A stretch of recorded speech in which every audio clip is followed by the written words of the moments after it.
Welcome to the Aging Well podcast, where we explore the science, stories, and strategies behind living a longer, healthier, and more purposeful life. I am your host, Dr. Jeff Armstrong, an exercise physiologist with a passion for making science simple and life better as we age. My guest is Leslie Kenny, founder of the Oxford Longevity Project and a Harvard-educated expert in evidence-based strategies for graceful aging. After reversing her own autoimmune conditions and redefining what it means to thrive after 40, Leslie now leads the charge in making cutting-edge longevity science accessible and actionable. At 60, with a biological age of just 21, she embodies what it means to live with energy, clarity, and purpose well into midlife and beyond. Leslie shares her insights on how declining mitochondria, immune shifts, and lifestyle choices shape our health span, and what we can all do to age well. The Aging Well podcast encourages informed decision-making and always consult your physician and scientific literature when making decisions about your health. Leslie, welcome to the Aging Well podcast. Your personal journey through your autoimmune disease is remarkable. Can you tell us about yourself, what sparked your interest in longevity science, and what led you to founding the Oxford Longevity Project? Sure.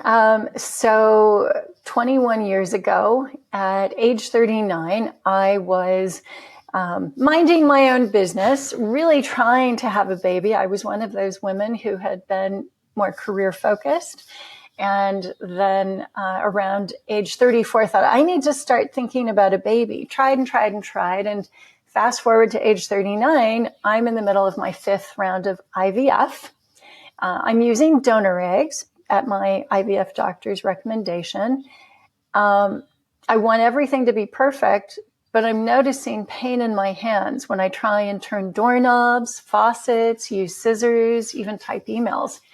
So, of course, I check it out, and unfortunately, the results come back as being rheumatoid arthritis, for which they give me immune-suppressing injectables, and lupus, for which they say there is no treatment or cure, and I should expect it to get worse.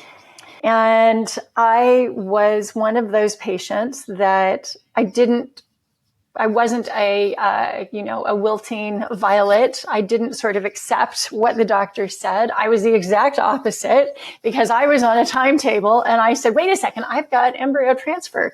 This is really inconvenient. I'm your client. You're the expert. You've got all these wonderful certificates behind you framed on the wall. That means you know your stuff. So fix my problem and make it better. I don't want lupus. And I have got to do this IVF. I need a baby. And she just looked at me, gave me one of those looks like, oh boy, you really don't understand how this works.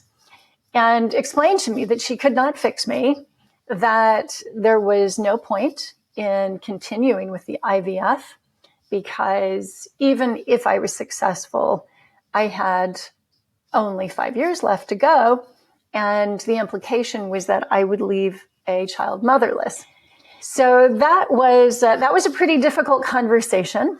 And, you go from one moment, your expectations are bringing new life into the world. And in the next moment, your expectation is hanging on to your own life.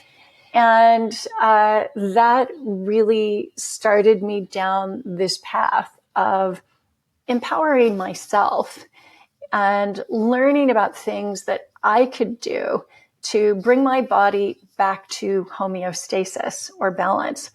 And fundamentally, the doctors wanted me to suppress my immune system to stop it from damaging my body. But I understood that there's a reason we have an immune system.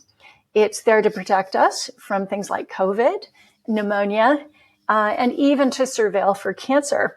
So when we suppress it, we reduce our ability to handle those things I've just mentioned.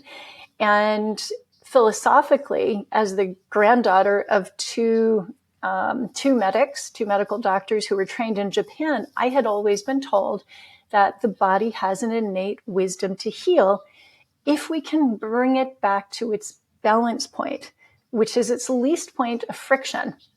And so that was my overarching philosophy. Just bring the body back to balance, remove the things that are harming it. And in my case, that was dairy, gluten, eggs. I did an allergy test, but it was also toxic stress. And it was also lack of exercise, not optimal sleep, all the things you talk about. And so I then tried to add in the things that would support me and make me stronger. And that was everything from omega-3 fatty acids, anything anti-inflammatory like turmeric, but also yoga, hiking in the Rockies. I was living in Boulder, Colorado at the time, and surrounding myself with supportive people, not toxic people, getting rid of the stress, the work stress.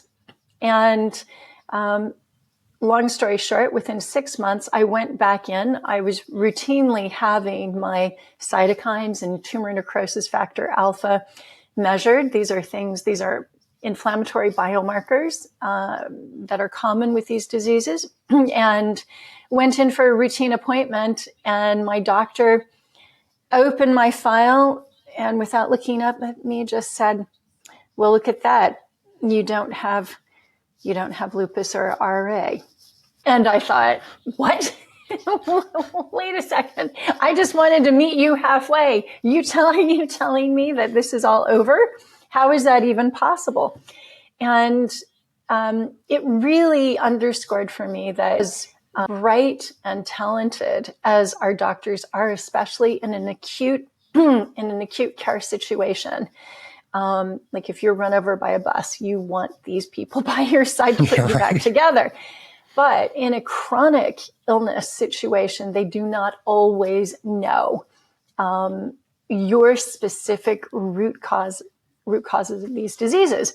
And I think that if we are able to look carefully at each individual, at the circumstances in their life, often we'll be able to say, oh, well, your sleep isn't optimal. That could become inflammatory. Let's try and improve that. And then you'll get more restful sleep, maybe deep sleep. That helps with the lymphatic system. That helps with, repairing organs and tissues and things like that. I mean, you see, it's all holistic, but we've got to go in and personalize it for each person. And doctors don't have the time to do that when it comes to chronic care. And that's where I think patients need to be empowered, need to listen to people like you and really appreciate just how much more powerful they are than they think they are. None of us are handed a user's manual, but we do know that every second of every day we get signals. If we are sat on a leg for too long, it begins to fall asleep. That, manifests as pain. So we know that. If we've eaten something maybe too sweet and our tummy begins to hurt, well, that's a signal. And we just override these signals. We choose to ignore them, like, the red lights on our dash that say, engine oil needed. We ignore those signals. And we try to outsource the signal reading to our doctors who have zero access to our dashboard, right? So, that was my big takeaway. I will just quickly say that I was very lucky to find on a patient bulletin board information about something called intravenous immunoglobulin, IVIG. And it had been studied 4 years prior in Germany, in a small cohort of people, but my doctor did not know about that. And had I not taken the step to go to a patient bulletin board, I would not have known about this. And it was quite life-changing for me. So I did do that to reset my immune system. And then I took away all the things that were triggering it.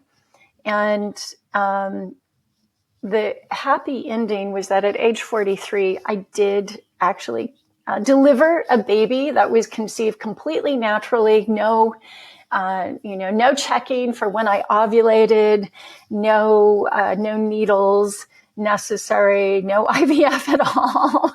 And that child is now about to turn 17. So there was a happy ending. But having had my immune system go haywire, I have always had an interest in this. And when I moved to Oxford, England, I became acquainted with a lot of academics. These were just parents of my kids, of my children's friends at school. And I'd just be hanging out on the playground, waiting for the kids to break up so we could walk home. And I learned about some of the amazing research these people were doing at Oxford. It is a very renowned medical sciences program. And when I would say, how do I try what you're studying? How can I get some of that? They'd say, oh, no, we're not going to make that available to people. And I'd say, why not? And they'd say, well, because, I do research, I publish, because it's very much a publish or perish mentality. And so I started volunteering myself to raise money for them. And one of those companies was involved in rheumatology and was looking at a really awkwardly named compound called spermidine and how it could actually rejuvenate elderly senescent or zombie cells. And in so doing, could bring an older immune system. So, I'm 60, you're 62, could take our elderly immune cells and could make them young so they could properly surveil for cancer, could properly fight off pneumonia, and could also not have a dysfunctional and overactive autoimmune response. And when I heard that, I thought, wow, I really need to get involved. So I started working on that and getting involved with the local ecosystem in biomedical sciences. And for me, the Oxford Longevity Project really it was born out of COVID. And I got together with Professor Dennis Noble, who's not just a cardiovascular physiologist, but a really renowned systems biologist. So really looking at the body, not, the kidneys over here, the liver over there, but how do they all work together? And so I was with him and with another doctor, a college doctor, Paul Chen, and we felt patients, well, all of us didn't know what to do in the face of COVID. And there was a lot of anxiety. And so we thought, well, why don't we share some of the breakthrough science on aging well, staying younger for longer with people just for free, just to kind of give them a sense of control again, because that was probably the biggest act of, control being taken away from people that we've ever seen, right? All over the planet, control was taken away from people. And we wanted to give people a sense of control again. And whether it was by introducing them to concepts around, say, something like ketones or fasting or exercise, we wanted to bring these ideas to them so that they understood it was their choice to do something with them or not. And so that's the Oxford Longevity Project. Since then, we've done 3 in-person conferences. We have big summits, and our conferences are really intimate, and they're very much about doing while you're learning, because a conference where you just sit down all the time probably ages you more, even though you get more information. So we're all about activity and dancing and getting up and moving and mirroring images with the person next to you, or talking to the person next to you, or breaking bread with them in hall. So we do it at Rhodes House, which is the global home to the Rhodes Scholars around the world. And we do it there on the University of Oxford campus. And it's a great opportunity to learn, grow your community, and just feel a bit more empowered about this process called aging. If you're enjoying the Aging Well podcast, be sure to like, subscribe, or follow on your favorite platform so you will never miss an episode. And if you find our conversations helpful, please share the podcast with a friend, because aging is something we're all doing and we're better at doing it together. And support our guests in this podcast financially by visiting the affiliate links in the episode description below, and use the links or codes provided for discounts on products we have vetted and feel comfortable recommending to our valued viewers and listeners. Thank you, and now back to the podcast.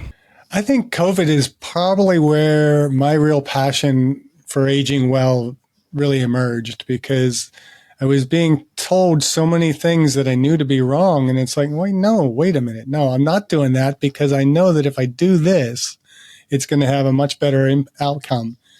And I'm happy to say, all these years of COVID and not getting the vaccine, I have not gotten sick. I have not even really been sick since prior to COVID. And Wow. So, our bodies are quite capable, and our listeners probably didn't see your air quotes around elderly selves, but the viewers definitely did. And that's the trouble. I use a lot of air quotes as well on this podcast. So it's a little bit tougher for the listener versus the viewer, but I agree.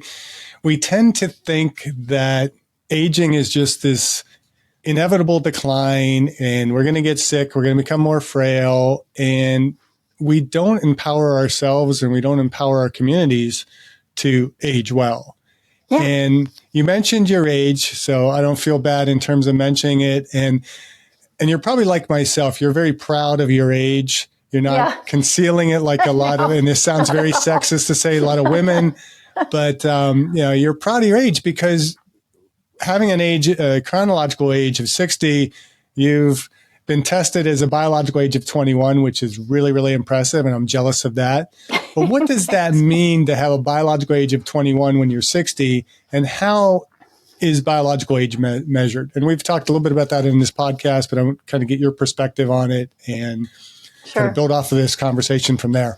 Well, for those who aren't familiar with the ideas of chronological age and biological age, chronological age is really the number of candles on your birthday cake. And biological age is really looking, you can either use a DNA methylation test, or you can use glycan test, which are measuring inflammation. And in my own case, I used a glycan age test. But DNA methylation, you can do a true diagnostic test. And I know you said you had Hannah went on here earlier. So it really depends where you are. I suppose being here in Europe, glycan age is more prevalent, I suppose. But also as an autoimmune patient, for me, understanding inflammatory markers, which is what the glycan age test is really looking at, is how inflamed are all of your organs and tissues. That meant a lot to me personally. And so all that a relatively young glycan age test is saying is that I don't have a lot of inflammation in my body. And that jives with my C-reactive protein test, which is probably the most common inflammatory marker test. I'm sure most people who are listening to this will have had it done, even if they don't know about it. My C-reactive protein number is 0.3, and I want to keep it below 0.5. Most functional medicine practitioners will tell you to keep it below 1. But if you were going to a traditional kind of classically trained doctor, they generally like it between 3, under 3 or under 5. And so you can see the variance. Yeah. And I think that, if somebody has a CRP of, say, 3, that's 10 times worse than mine, I would presume that their biological age would be higher than my biological age. But that's an idea of the difference between those two concepts. And what I will say is that what's great is that when you take the test, it's just a snapshot of where you are at that individual moment in time. But you have the opportunity to move the needle with all the actions you do throughout the day. And I look at, say, the Japanese population and at the salarymen who used to smoke like chimneys and drink like fish and stay up late at night. And yet they only seem to lose around 4 years of life compared to Brits who were losing 10 and Americans who were losing 9 years of life from smoking. And why? Because they're microdosing with green tea. They're getting their astaxanthin in their salmon and their fish roe. They're getting spermidine in their natto, which is a fermented soy dish. They're getting loads of polyphenols in leafy green vegetables, which they eat all the time. And, sulforaphane in broccoli, ergothioneine in mushrooms. But we're not doing that in the West because we are ultra-processed people. By and large, we get things that have long, stable shelf lives. And guess what? It does not ensure a long, stable shelf life for us. So if we can just tear a page out of the playbook of the Japanese, who have the healthiest longevity of any major developed country on the planet, then we have the opportunity with our microdosing actions, whether we're microdosing with a little bit of extra exercise or better sleep, going to bed 20 minutes earlier, or eating mushrooms or drinking green tea, we can then have a healthier, longer lifespan. So you're saying the American diet isn't healthy? What a surprise. I've got to say that I grew up going to visit my grandparents in the Midwest, and the elephant ears at the Indiana State Fair were just phenomenal. And I don't know how many of your listeners will have known these, but they were just delicious. And my grandparents always had ding-dongs and ho-hos and white Wonder Bread in the bread basket. They had a special drawer with like a little aluminum sliding cupboard. That was the bread drawer. And always ho-hos and ding-dongs. And I did love ho-hos. You really can't do this all the time. Right. And it not only has an impact on you, but it has an impact on your children, right? Because this has an impact on the health of your eggs or the quality of your sperm. And it seems to have a multi-generational effect going down to grandchildren. And I think that as a population, we've got to do something about the food system in the U.S. It is such a disaster. It is not serving the people it was meant to serve. It's not serving humans. It's serving large, highly processed manufacturers of foodstuffs, but not really food. Yeah, and it's kind of scary when you think of, you kind of get into the epigenetics aspect of what we're doing to ourselves. And not only our parents, God bless them, that they thought it was, the best thing. They were being fed that all this high-tech food was healthy. I remember, growing up in the space age and all the space sticks and all this Tang and all these foods. Yeah, I remember Tang. They're so healthy because that's what's keeping our astronauts alive in space. And things have gotten worse since then. I mean, if you compare the labels from the 1970s to the labels now, they've just gotten that much worse. I mean, an Oreo cookie in 1976 probably wasn't as bad it certainly wasn't as bad as it is now. It's still bad, but wasn't that bad. And so our food quality has just gone downhill.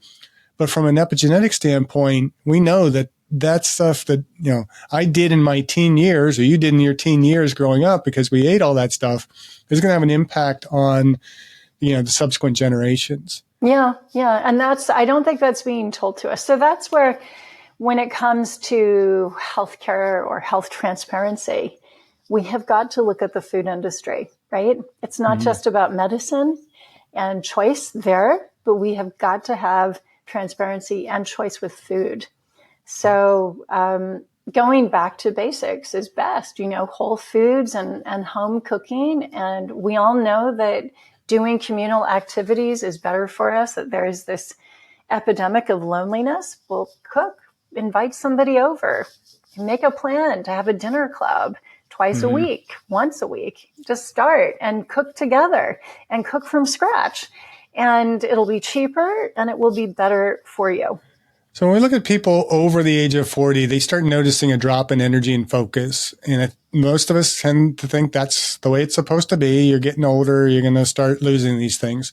But what role does mitochondria play in that process? A very large role. I don't have a statistic for what it would be, but it would vary from person to person. And the reason why is that some people will be exercising, and when we exercise, we can get mitophagy to start, or mitochondrial renewal. Some people will be eating compounds in their diet, again, like the Japanese, where you can activate mitophagy, mitochondrial renewal. So that might be spermidine, for instance. And also around that time, just as the reproductive hormones begin to taper off, so too do the thyroid hormones, and that contributes to low energy. But that, together with mitochondrial failure or dysfunction, that is a classic hallmark of aging, one of the 12. And it contributes quite a bit to this sense of, I'm feeling less sparky than before. I need some energy. So regular listeners on this podcast will be aware of the phrase inflammaging. Yeah. I also like to use inactivity, which was a term coined by one of my mentors for my PhD program, Mike Flynn, and his co-authors, because activity is so important. But when we look at the immune system, and again, most of us expect that as we're aging, our immune system is going to decline. But how do immune system changes as we age impact our overall vitality? And what can we do to mitigate those changes? And I know one of the things is going to be spermidine, and we're going to talk a lot more in detail about that a little bit later here. But what do you think? What are some of the things that we can do to mitigate those changes? Well, I mean, again, go back to the basics. Exercise plays a role for sure in activating both cell renewal, autophagy, and mitochondrial renewal, mitophagy. Even hormetic stressors like cold and heat will have an impact, because you've got heat shock proteins, cold shock proteins, and fasting as well. And I would say that, especially as someone who's lived overseas now for several decades, when I go back to the United States, I feel like the country has gotten overnourished, but underfed. And I think there aren't a lot of people who are fasting because there are so many amazing choices out there, right? And so that would be, a way, another path we could take in order to keep our mitochondria and our cellular function going well, while keeping inflammation down. I mean, exercise is good for this. I'm not talking about doing an ultra marathon or even a marathon. I'm just talking about getting your steps and doing strength training, because the reactive oxygen species off of a marathon, I have seen these people, and I have worked support crew for people doing ultra marathons. These people look like they'd come back from a war, Right. So I don't even know what ROS levels they've got. But yeah, you want to have exercise within reason. Yeah, that moderation piece is so important. I think a lot of people, and this is one of my pet peeves in the fitness industry, being an exercise physiologist, is that we push this concept of train like an athlete, and people don't realize athletes beat the crap out of their bodies, and especially as you're talking about somebody like an ultra marathoner. That's awesome. I mean, I think people that compete in that are tremendous athletes, and they're showing great capability. But that is not the healthiest thing for us. And I always quote with my students, and they don't even know who Kenneth Cooper is anymore. And you might not even know who he is. I do know, because I have to write something about him. Yes. Okay, good. But Kenneth Cooper always said that if you're running for more than 30 minutes, you're doing it for more than your health.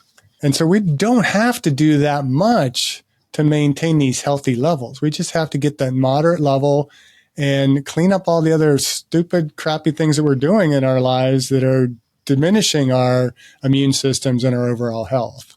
Yeah, exactly. And I do remind people that the guy who ran the very first Greek marathon, which was, trying to get a message about a war, as soon as he delivered the message, he dropped dead. And this was a young man. So why are we all doing that?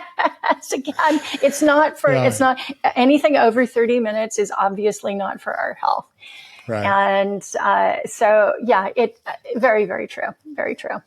And you've often spoken about how women experience aging differently than men. And we were talking before we started recording how only about 6% of the exercise science research has been done on females. And so even just understanding what women should be doing and how they should be doing it is a little bit not there, really, because we just don't have the evidence. But can you kind of unpack for us a little bit how women do experience aging differently than men? Well, as most of the women listening to this who've gone through menopause will know, unlike men, our reproductive hormones drop off a cliff. It's almost like, turning a light switch on and off from one day to the next. Those hormones just aren't there.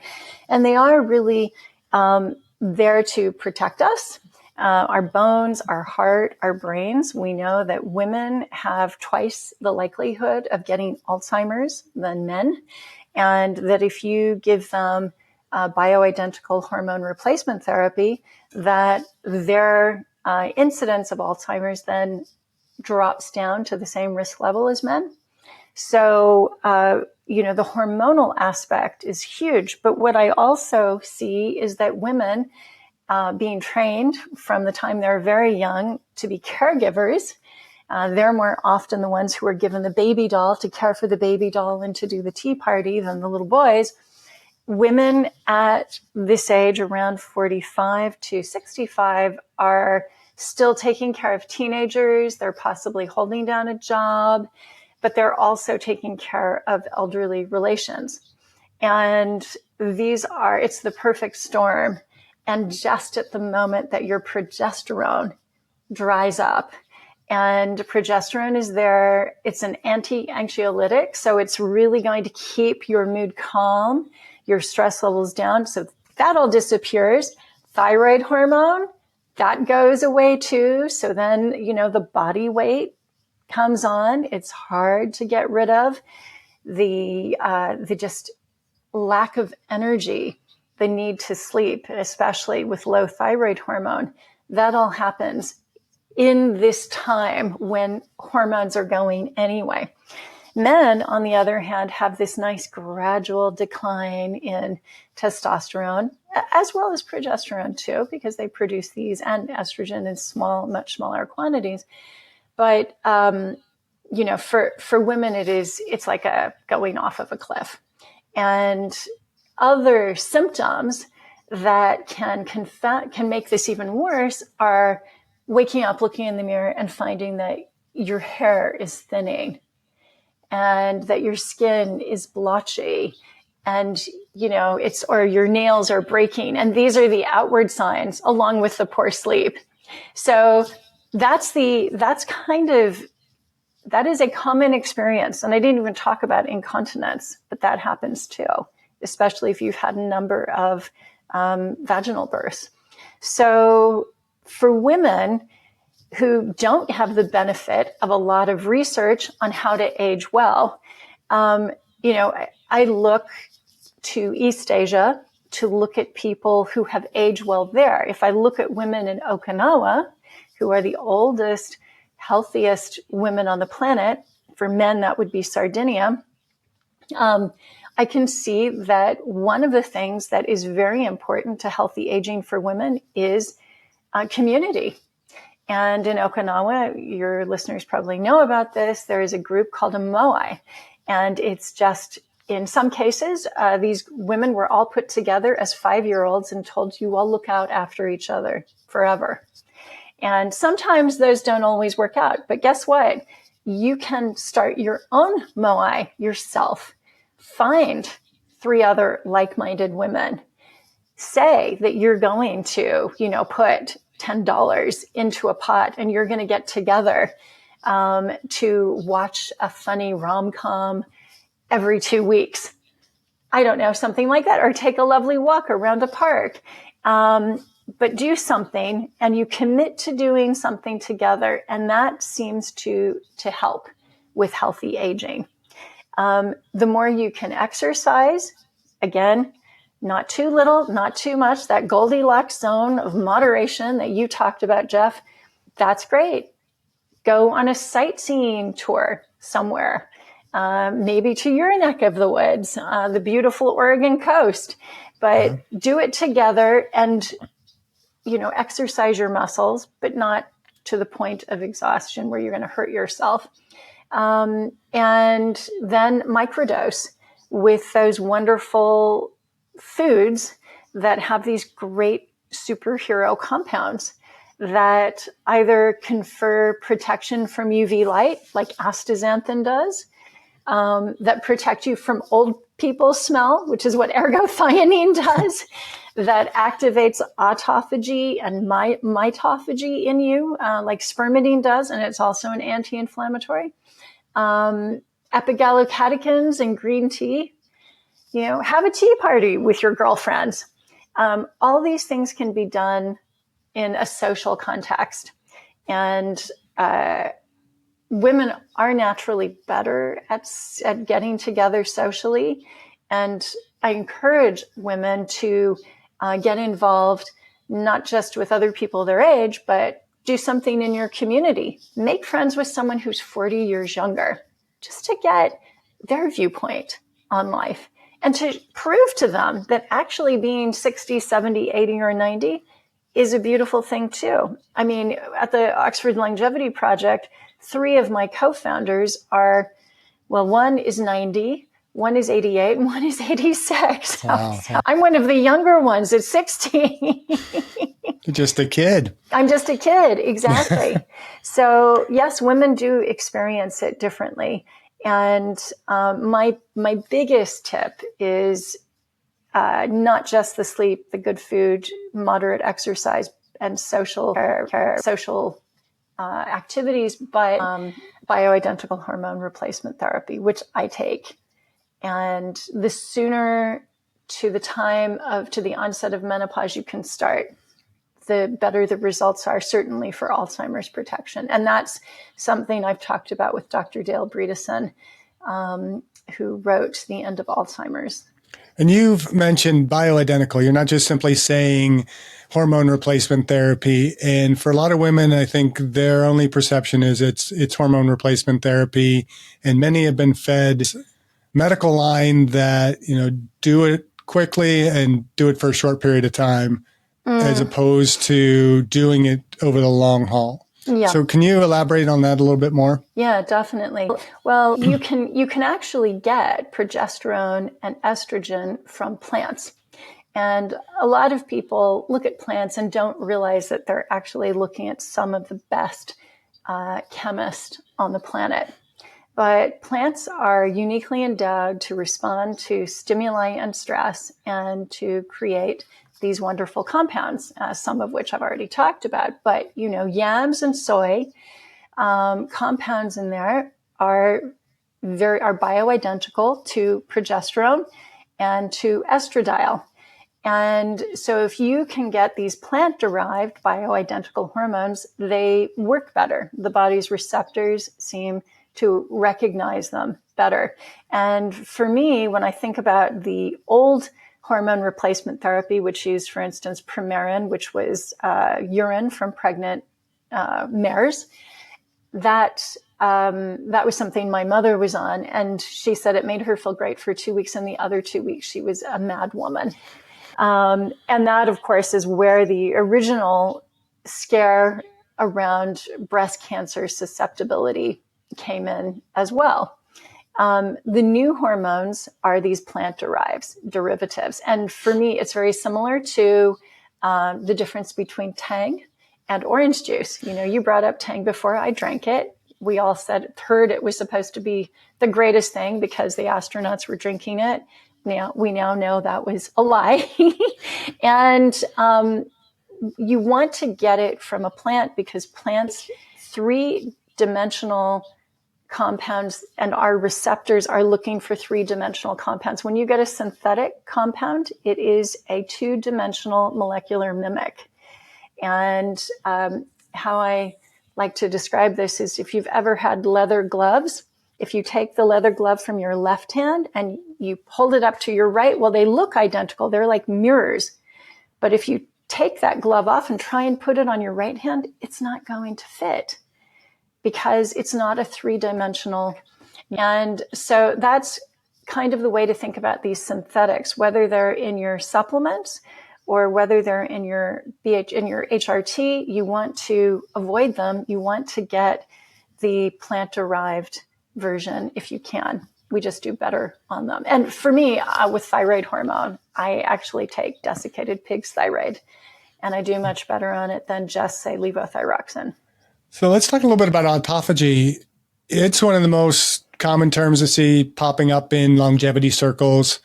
What is it and how does it support brain and body health as we age? So autophagy is most closely linked with fasting, which is part of most major religions in some way, shape, or form, which just shows what reverence our elders had for it.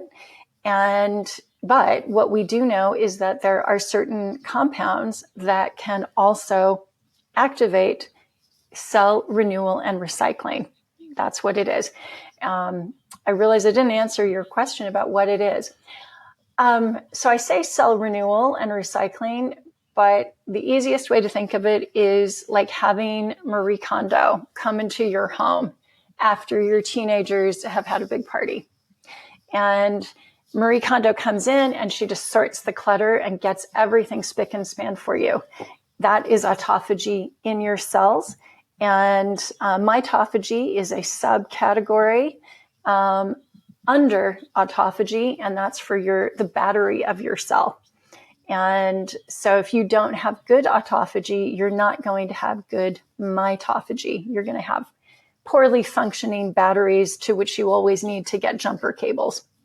So that's what autophagy is. In terms of how it helps us stay young, if we can make our cells younger, then we have the opportunity to make better versions of ourselves regularly. So let's take the lining of the gut, which is replaced anywhere from every 3 days to 5 days, depending on which study you look at or which person.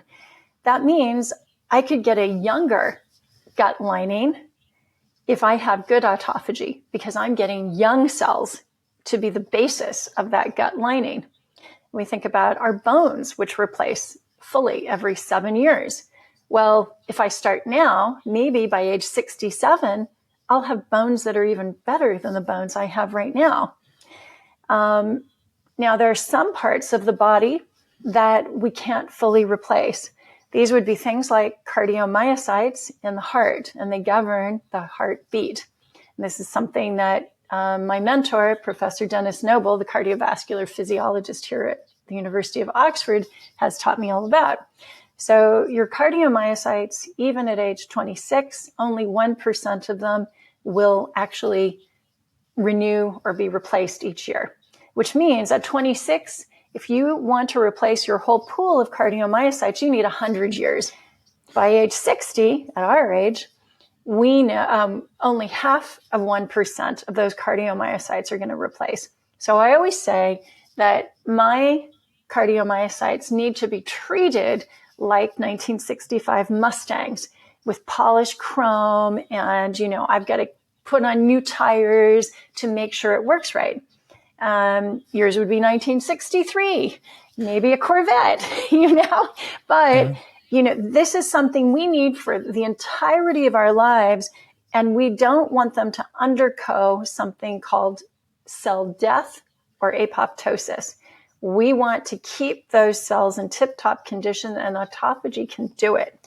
And so let's keep those cardiomyocytes young because we need them. There are a lot of people talking about senolytics. These are a class of compounds that can tell the cell to undergo cell death. It's kind of like on Mission Impossible, where they say, on this tape will self-destruct in 3 seconds, 3, 2, 1. That's just like apoptosis. And senolytics can tell the cell to do that. But with our cardiomyocytes, we don't want that to happen.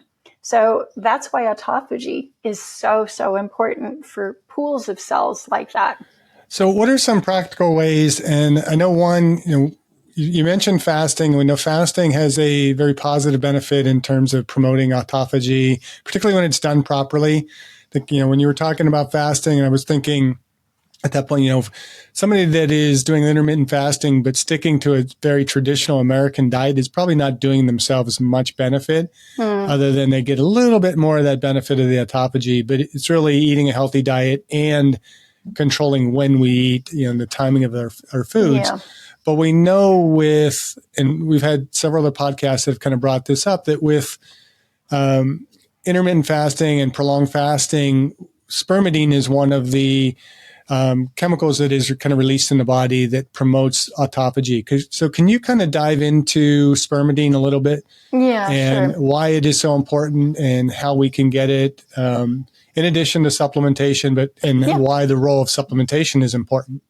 So when we are young, first of all, just to clarify, spermidine was named by a man, but it is in breast milk in really large quantities. Some studies actually say in copious quantities so that the baby can grow. So it helps with cell growth, and it's found in all plants, particularly in the endosperm of the seed, to get the germinated seed to grow.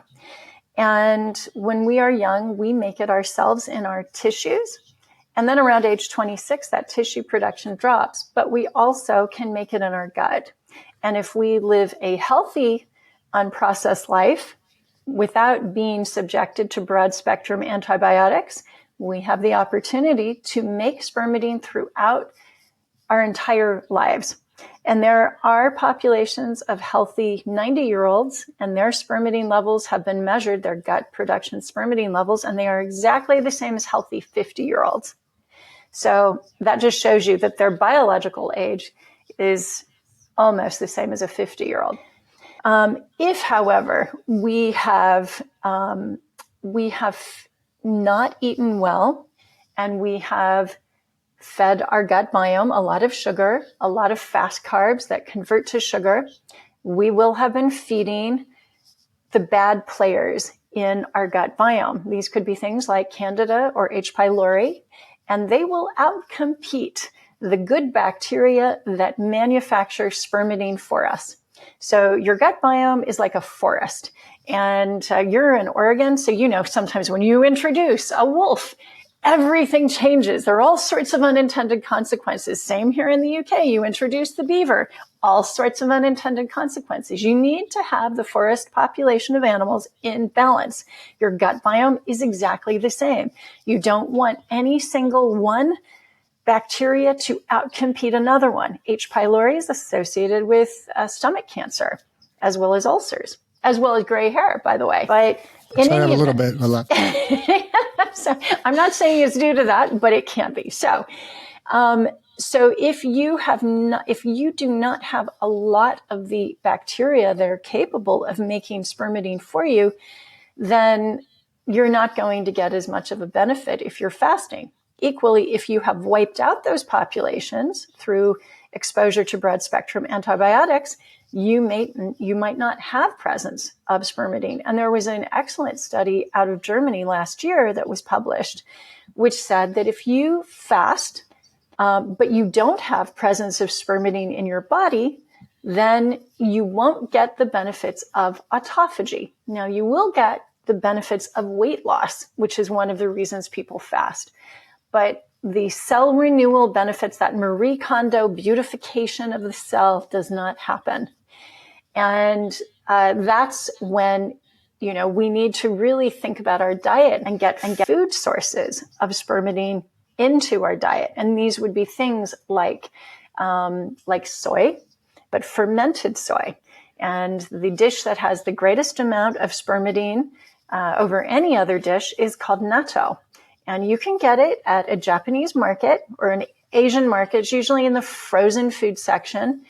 The frozen version probably won't have a lot of spermidine, but it's going to have some, and it's definitely going to be better than, say, well, for sure, it will have more than say Wonder Bread, right, or pizza. Then you can get it from legumes. And I know you've got a Scottish background.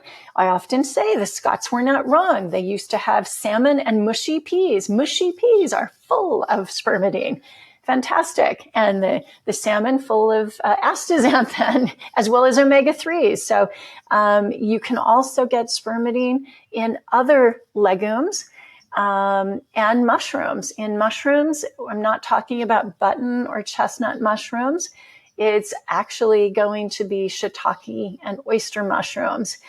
So your specialty mushrooms, those have higher source of spermidine. And then cheese, you can get it in lung fermented cheese. No offense to the cheesemakers of Wisconsin, but it needs to be lung fermented. Right. So if you can find a Wisconsin cheddar maker who's really fermenting it for a long time, like the cheddar cheese makers in the Cheddar Valley of England, then good. Take that, because there will be some spermidine in it. Parmesan is good. And you could make a nice little risotto with Parmesan and with some mushrooms. And if you cool that risotto rice and then you heat it up again, you'll have a nice resistant starch as well as spermidine from the mushrooms and the Parmesan. And miso has also spermidine, so ferments like the natto that I talked about. There is a company in New York called New York Natto, and they do sell, I think, across the country in the U.S., but that would be a good source of it. Now, it's like Stilton cheese. People who are not used to Stilton cheese just say, I don't want it. Natto is a little bit like that. It's the Japanese version of Stilton. Some people think it's a delicacy. So I leave it up to people to try. If you are going to supplement, you want to get a food-derived source. There are lots of versions of synthetic out there, but there are no safety trials, certainly none in women. There is a single safety trial for 28 days in men, but 28 days is not very long. No. And so for me, since that's the only safety trial and there are zero efficacy trials, all the clinical trials that have shown efficacy with spermidine have been food-derived supplements or food. I suggest you look for the real deal, the actual orange, not the tang. And if it doesn't say food-derived on it, it's not going to be, because everybody knows there's a major difference in cost. So you can get it that way as well. And the minimum effective dose is 1 milligram. And that was to improve cognition in older humans with subjective cognitive decline over a 90-day period. So you'd need to try it for 90 days. But always get it from food first. And the reason why is that when you are eating it from a food, almost always plant material, unless it's chicken liver or duck liver, you are going to be getting fiber. And I always say, it doesn't matter if you're a man or a woman, even if you're not pregnant, you're eating for two. You have a bite for you and a bite for your gut biome. That's a little pharmacy down there. And you have the opportunity to bring that pharmacy full of personalized medicine just for you, which you inherited from your mother, which she inherited from a long ancient maternal line.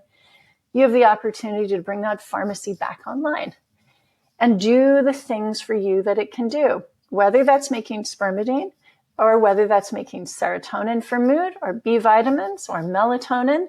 These are all good things that we want for a long, healthy life. I like that analogy of that. So that's pretty good. So if somebody is just getting started in midlife, what are 3 foundational habits or interventions that they can begin today? Lifting something. And, lift your can of beans. Beans good, right? Lift your can of beans. Walking. And Sir Muir Gray, who's one of my colleagues on the Oxford Longevity Project, just wrote a book called Dr. Gray's Walking Cure. It can be as simple as that. I know a lot of people who have been sedentary for a long time, just the idea of moving or going to the gym, it scares them. You don't have to, just walk around the block. And if that's even too much, just resolve to walk to the corner. But start today. And then sleep, so important. And sleep always starts in the morning, when within the first hour of waking, you go outside, you expose yourself to UV light, to the daylight, and that hits the photoreceptors in the eyes that have absolutely nothing to do with sight, but which start a timer that says in 8 hours, we're going to begin producing melatonin to help you on your glide path to sleep. So I put those three in. I'm going to shove a fourth one in there, which is... I'll let you do that. Do all these things with a friend, whether it's walking to the corner or, sleeping, or it's lifting, You can go to the grocery store together, carry those groceries back, and I hope that you'll have a lot of tins of beans and mushrooms in there that you're carrying back. It gives you a good weight to carry, too, and you get that little farmer's carry going. That's a really good exercise. Exactly. I do that pretty much every other day. Yeah. I always love, when my wife comes home from the grocery store, because she does the grocery shopping. I don't like to go. But I always want to bring the bags out of the car, and it's a mission to be able to carry all the bags in at once rather than just making multiple trips. Yeah, but American bags, often you hold from the bottom. I suppose Trader Joe's has handles, but here everything has handles, or we have to bring our own bags. Yeah, so we have to bring our own here. Oh, good. So the farmer's carry is very easy to do, right? Yeah. There's no excuse. And if you've got some almond milk in there, or cashew milk, that's heavy. That's a great thing to have in there. So with so much information and misinformation out there about longevity, how do you help people cut through the noise and find what actually works? I rely on a lot of experts because, unlike you, I don't have a PhD and not in physiotherapy or fitness. And so I rely on people like Sir Muir Gray, my colleague who introduced evidence-based medicine to the UK something like 50 years ago, who has been going to the Age UK annual general meeting for the last 52 years. He's an expert. I rely on Professor Dennis Noble to get that. And then we try to condense it into actionable tidbits that you can make use of. So that's on the oxfordlongevityproject.org website or on our social media feed. And there is too much information. There really is. So you need a few trusted voices. And that's why I look to my elders, I suppose, in a way, who have had glittering careers as experts in this field to really help me when it comes to aging well for longer. And I would caution people not to just go based off credentials. Yes, I have a PhD, but, know what I'm talking about and, where am I getting that information? Because I like to talk, when you look at degrees here in the U.S., we have the BS, the bachelor's degree, which I'm going to use a bad word here, but, I always say it's the BS is bullshit, the MS is more shit, and the PhD is just piled higher and deeper. And so in many cases, we have people who have these advanced degrees, they're peddling things with an agenda, and we still need to be cautious of where we get the information, balance that information with, respectable sites, like, going to the Oxford Longevity Project's website, looking at the information that is there, not just going based off of, Dr. So-and-so's YouTube station or channel, so being cautious in where we get the information, but, not necessarily trusting all the information we get, but fact checking it, and looking at it. And again, looking back at my own experience as a patient, even though I had someone with a medical degree telling me there's nothing I could do. In fact, my lifestyle change recommendation was to avoid the cinema, church, and large gatherings, especially children, because my immune system would be compromised. Everyone has an intuition. We all have a hunch about what works best for our bodies. Don't silence it. Lean into it.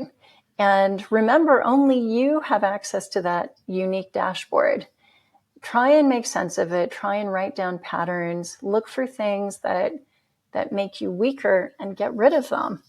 If you notice that whenever you have a Hershey's bar, you have a tummy ache, and replace it with something else. I'm not saying stop exactly, but just substitute with something that doesn't make you hurt, right?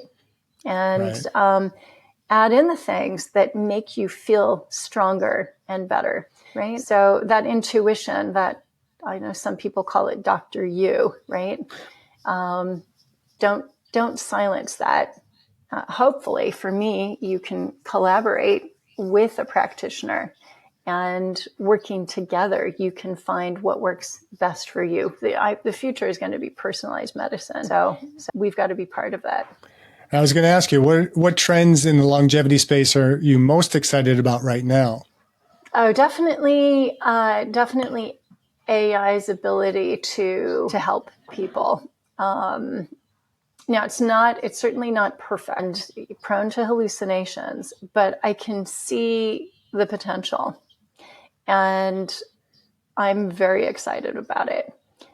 If we can just get rid of the bad recommendations and the hallucinations, then I think we'll be okay. And I'm very excited about, there's a woman I work with here at Oxford, Dr. Ghada Al-Saleh. She's an associate professor here that runs the Space Innovation Lab. And she's studying, she can do mouse experiments in space, but she can do organoid experiments in space, and she's the first person to do that.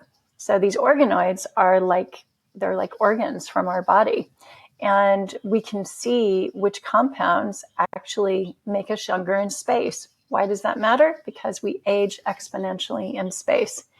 Don't listen to Elon Musk and Jeff Bezos when they say we're all going to colonize Mars, because we actually just age so rapidly. By the time we get there, we'd be dead.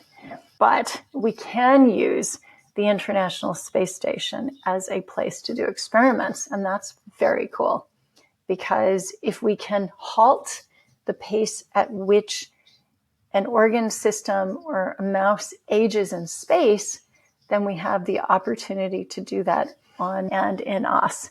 And that could really be profound. Well, what does it mean? What does the word aging well, the phrase aging well, mean to you personally? And how has your definition changed over time? I have a feeling it probably just changed some. Yeah, it's for me, a lot of it is just about being joyful.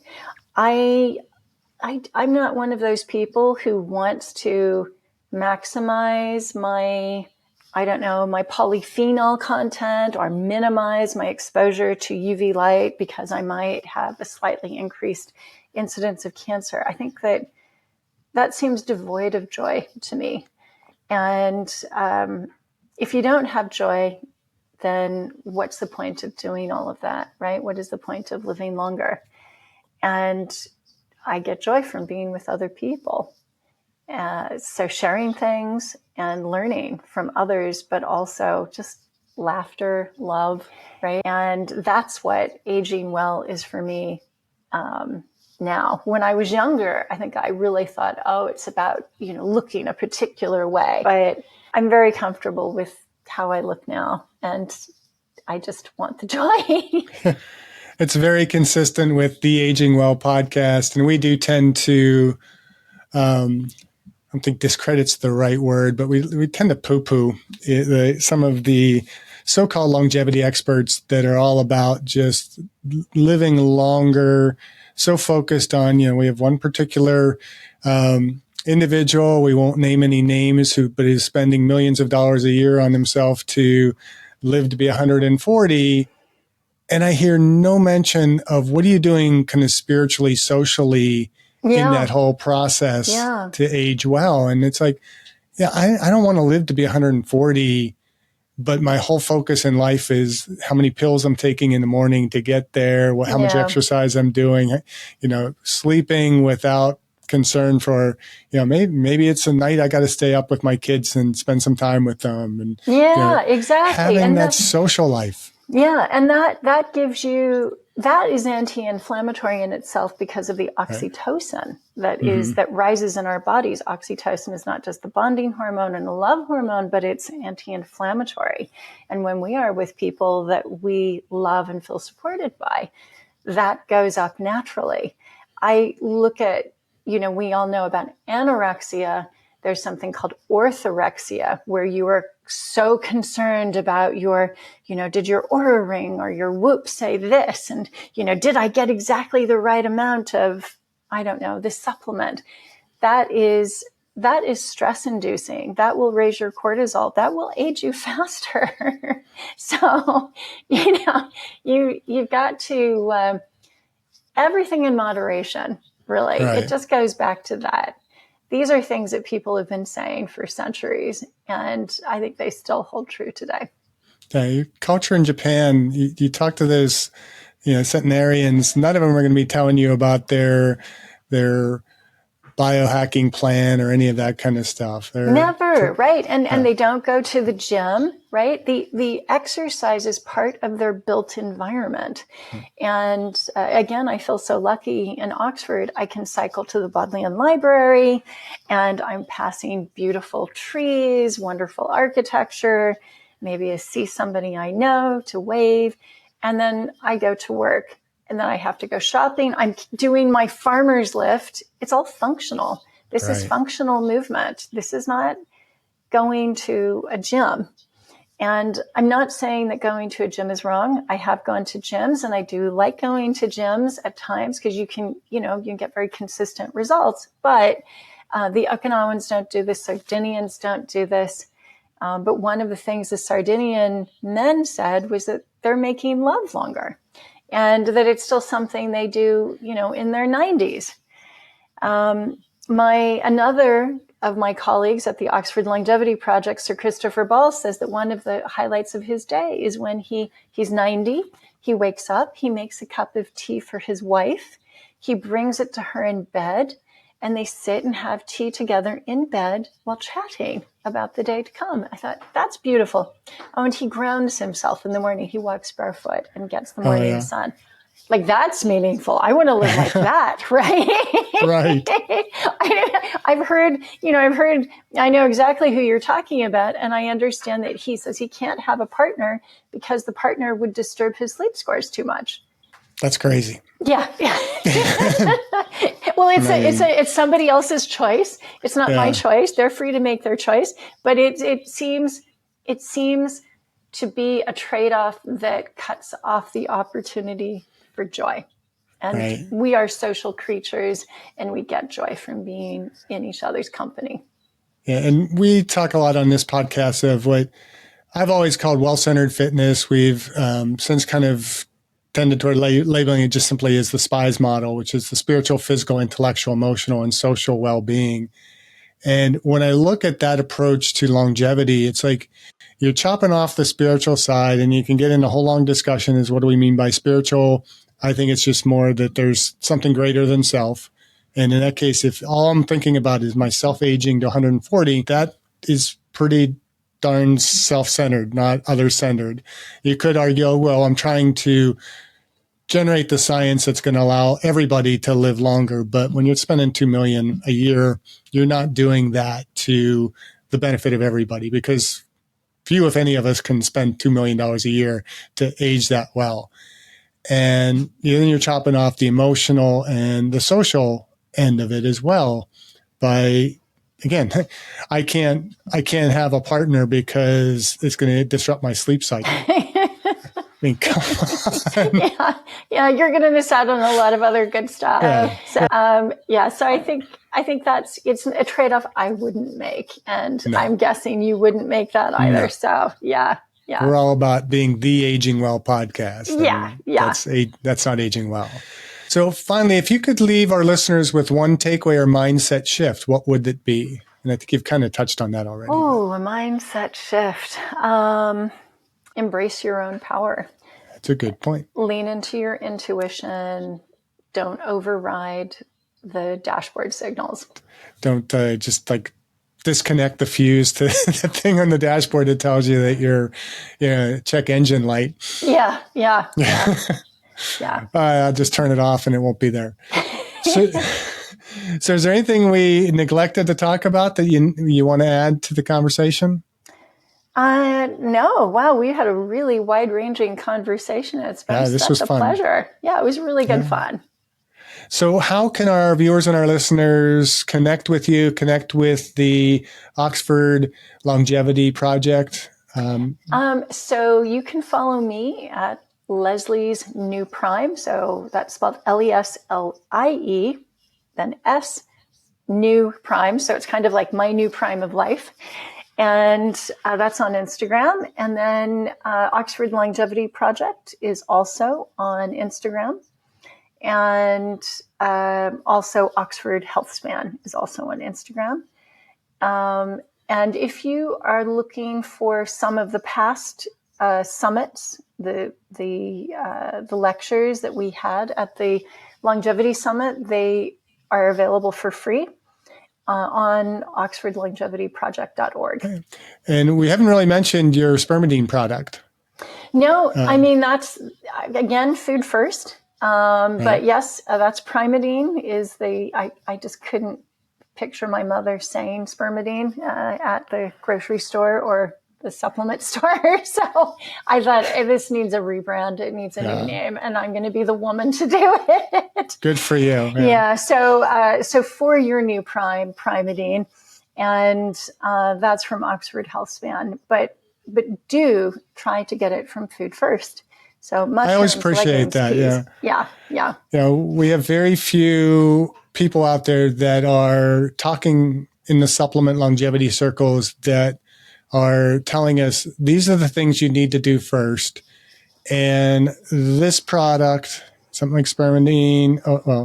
Primadine, Primadine, are products that are going to just kind of, and I had Dr. Neha Patel recently interviewed, and this will actually air before that, but he works in kind of the glutathione circle. Yes. And he's very much, you want to balance the seesaw. And if you can't get that in balance, then you may need some of these other supplements. But your lifestyle, the foods that you're eating are your first things that you should be doing. Yeah. And then the supplements are there to supplement the lifestyle, to kind of help the body function better, to be able to do the things that it can't do without that. And so, if we're not producing spermidine, our body's not going to function properly. So in order for the body to function properly, we may need to put that in there just to kind of help support it. Exactly. And I always tell people, yes, food first. And, and like a time when you might want to do this to activate autophagy instead of fasting would be if you are older and frail and you have very little muscle to begin with. And if you go on a fast, as soon as the glycogen stores in your liver are gone, your body is going to go for that protein in your muscles. And you don't want that. So then, getting more of these from foods in your diet and supplementation, then that makes sense, right? And we'll have links to where people in that category can actually find it and get a discount. Anything that I promote on this podcast, when we become an affiliate, it's got to be something that I support and welcome and would take myself. And so we'll have that link in there as well. And that if it's coming from the Aging Well podcast, it's a trusted source. So. And it's all food derived. And please eat your mushrooms and peas. Yes. Good. I'm going to go see. I think I have a can of mushy peas somewhere in the house. Oh, perfect. So, with salmon. I don't know how old they are. Yeah, with salmon. Okay. All right. Well, this has been a joy. I really enjoyed this conversation. Me too. Thanks for joining me. Just keep doing what you're doing and just keep aging well. Thank you. Thanks. Yeah. I want to see you in 10 years. Maybe Sounds sooner. Good. Yeah, exactly. Let's see where we are. Okay. Take care. Thank you for listening. I hope you benefited from today's podcast. And until next time, keep aging well.